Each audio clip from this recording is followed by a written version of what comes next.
কর্তৃপক্ষের নির্দেশ অনুযায়ী সকাল থেকে হল ছেড়েছেন খুলনা প্রকৌশল ও প্রযুক্তি বিশ্ববিদ্যালয়ের কিছু শিক্ষার্থী। তবে হল ছাড়ার নির্দেশ প্রত্যাখ্যান করার সিদ্ধান্তে অটল রয়েছেন কেউ কেউ। উপাচার্যের পদত্যাগ সহ ৬ দফা দাবি বাস্তবায়ন না হওয়া পর্যন্ত হলে থাকার ঘোষণা দিয়েছেন তারা। এছাড়া সকাল 10টার মধ্যে উপাচার্যকে তার বাসভবন খালি করার জন্য আলটিমেটাম দিয়েছেন শিক্ষার্থীরা।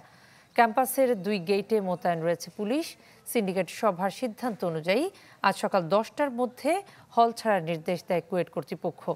এছাড়া একাডেমিক কার্যক্রম অনির্দিষ্টকালের জন্য বন্ধ ঘোষণা করা হয়।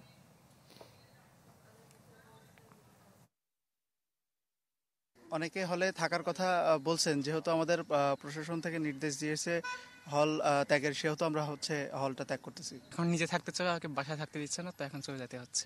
নিরাপত্তা, এখানে যেমন আমরা ফার্স্টে ঢাকায় মুভ করছিলাম, যে আমাদের নিরাপত্তা ইস্যুস ছিল, ওর জন্য তো ওই কনসার্ন থেকে কি আর কি চলে যাবো আর কি।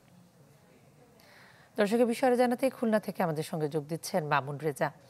মামুন, এই যে হল ছাড়ার নির্দেশ আসলো, তার প্রেক্ষিতে কতজন শিক্ষার্থী হল ত্যাগ করেছেন? শিয়া বাটার ও ভিটামিন ই সমৃদ্ধ lily glam beauty soap. Lily, always beautiful.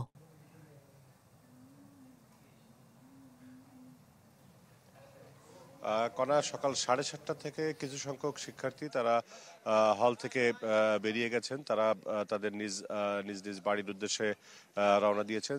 সেই শিক্ষার্থীদের সাথে আমরা কথা বলেছি। তারা বলছেন যে হল খালি করার নির্দেশনার বিষয়টি তাদের অভিভাবকরা গণমাধ্যমের মাধ্যমে জানতে পেরেছেন।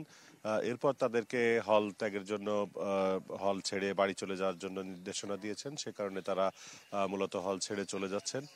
সকাল 7:30টা থেকে এ পর্যন্ত আমরা প্রায় অর্ধ শতাধিক শিক্ষার্থীকে তাদেরকে হল ছেড়ে চলে যেতে দেখেছি।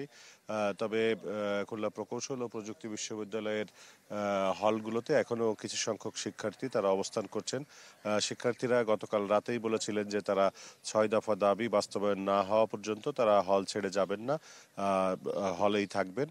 এছাড়া উপাচার্যের বাসভবন খালি করার জন্য সকাল 10টা পর্যন্ত তারা সময় বেঁধে দিয়েছেন। এরপর তারা হয়তো আন্দোলনে নামতে পারেন। আর এদিকে বিশ্ববিদ্যালয় কর্তৃপক্ষের সিদ্ধান্ত অনুযায়ী অনির্দিষ্টকালের জন্য একাডেমিক কার্যক্রম বন্ধ রয়েছে। তবে প্রশাসনিক কার্যক্রম এখনো পর্যন্ত চালু রয়েছে। সকাল থেকে কুয়েটের যারা কর্মকর্তা কর্মচারী তারা ক্যাম্পাসে আসছেন। আর ক্যাম্পাসের 2 গেটে পুলিশ মোতায়েন রয়েছে। তবে ক্যাম্পাসের ভেতরে কোনো পুলিশ কিংবা আইন শৃঙ্খলা রক্ষাকারী বাহিনীর কেউ নেই। কণা। মামুন, আপনাকে ধন্যবাদ। দর্শক, মামুন রেজা আমাদের সঙ্গে যুক্ত হয়েছেন খুলনা থেকে।